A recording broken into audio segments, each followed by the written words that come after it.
Hi, I'm Kevin. Welcome to today's video where we'll be diving into how to prepare for the first day of your IELTS exam journey. Now, I know what you're thinking. Kevin, isn't this just about opening a book and diving into it? Well, not exactly. Let's break it down together. If you're here, chances are you're either about to start preparing for IELTS or you're still in the I don't know where to start phase. Don't worry, I've got you covered. 1. Setting your goals for day 1. First things first, don't stress. The first day is about getting familiar with the test. You don't need to start cramming just yet.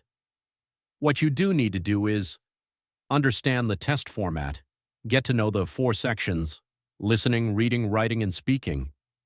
Understand the type of questions you'll face in each of these sections. Set your target score. Do a little research on what score you need for your specific goals. Whether it's for university applications or immigration, knowing what you're aiming for helps keep you focused. 2. Choosing your study materials. On the first day, you want to make sure you have the right materials. This is crucial, so here's what I recommend. Books.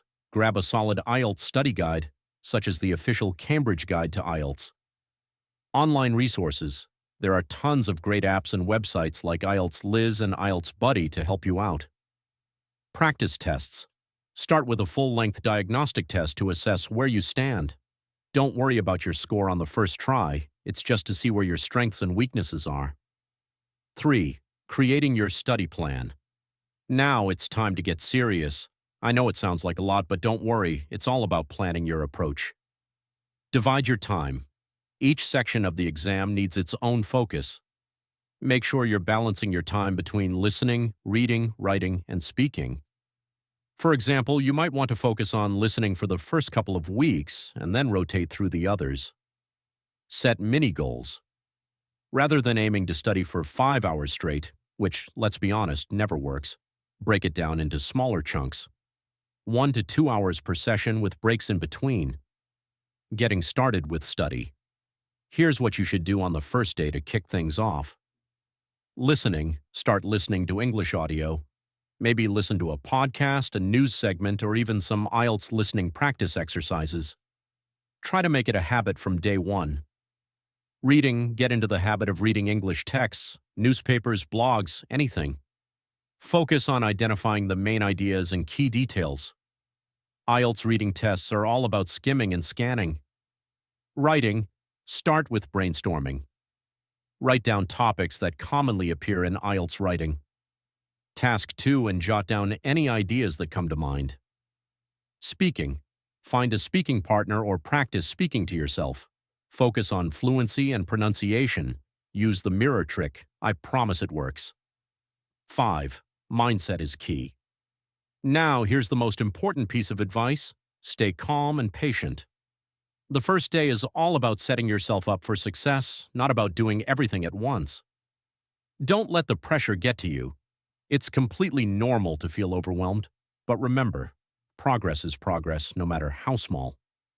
Stay positive. Celebrate those small wins, whether it's completing a practice test or even just learning how to pronounce a tricky word. 6. Wrap up and interaction. All right, so now you know what to do on day 1. But before I let you go, I want to hear from you. Drop your comments below and let me know how your IELTS prep is going. Are you starting your preparation today? Have you already set your target score? Let's start a conversation and I'll answer any questions you have. And of course, don't forget to like and subscribe for more tips and tricks. If you found this helpful, share it with your friends who are also preparing for the IELTS exam. All right, let's proceed with today's IELTS listening, speaking, reading, and writing mock exam practice. First, we will watch a video and then answer the questions posed by the IELTS examiner based on the video's content. Welcome to today's English lesson. Today we'll be improving our listening and speaking skills and learning some useful vocabulary and expressions that are commonly used in everyday English conversations. And our story is My Sustainable Tourism.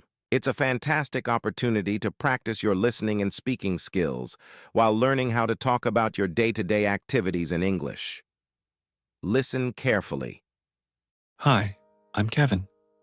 I recently took a trip focused on sustainable tourism to a small village near the mountains, and it was an unforgettable experience. The village is tucked away in a remote area, surrounded by lush forests and clean air, a perfect escape from the city. I stayed in an eco-lodge, which was completely off-grid, relying on solar energy and collecting rainwater for everyday use. The lodge was built using natural materials, which made it feel cozy and connected to nature. One of the best parts of my trip was visiting a local organic farm. The farmers use compost to fertilize their crops and grow everything without harmful chemicals. I was amazed by how they use sustainable methods to grow food that supports both the environment and the local community. In the evenings, I enjoyed meals made from fresh local ingredients, thanks to the farm-to-table system. Everything I ate was produced right in the area, which made the food not only delicious, but also eco-friendly. Before leaving, I even helped plant trees to support the village's reforestation efforts. It felt great knowing I was contributing to protecting the environment. This trip really opened my eyes to how we can all make a difference through sustainable tourism, supporting local communities, and minimizing environmental impact.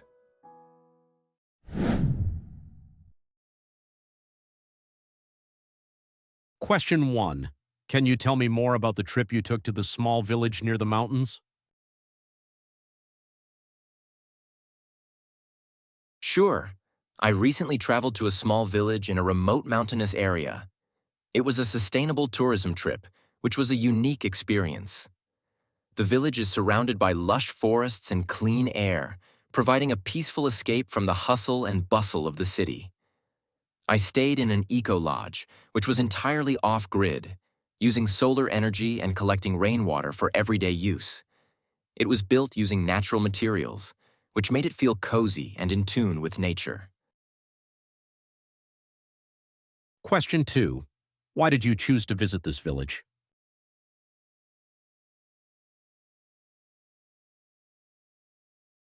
I chose this village because it offered a chance to experience sustainable tourism in a real-world setting. The village was deeply committed to environmental protection, and I wanted to learn how they incorporate sustainability into daily life.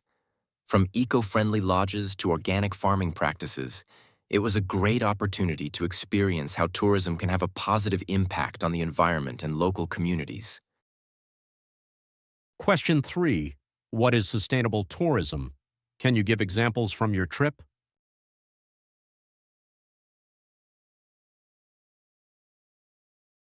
Well, sustainable tourism refers to traveling in a way that minimizes the negative impact on the environment and supports local communities.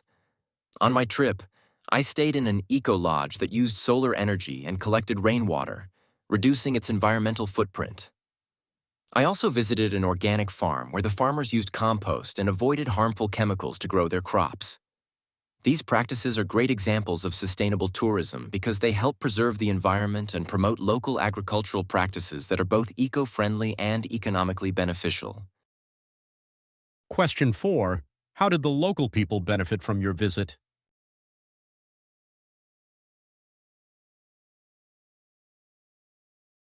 The local community benefited from my visit in several ways. First, by staying in the eco-lodge, I supported local businesses and contributed to the village's sustainable development. The organic farm I visited was also part of the local economy, and by buying fresh, locally produced food, I helped support their farming practices. Additionally, I participated in a tree planting activity that was part of the village's reforestation efforts, which directly contributes to improving the local environment and biodiversity. Question 5. What did you learn from this experience?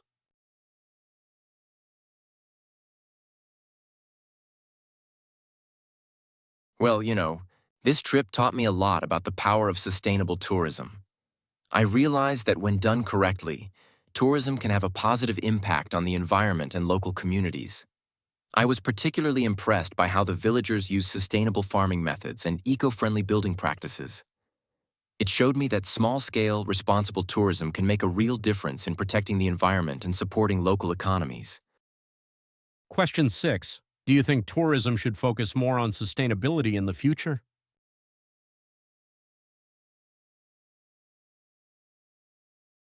Absolutely.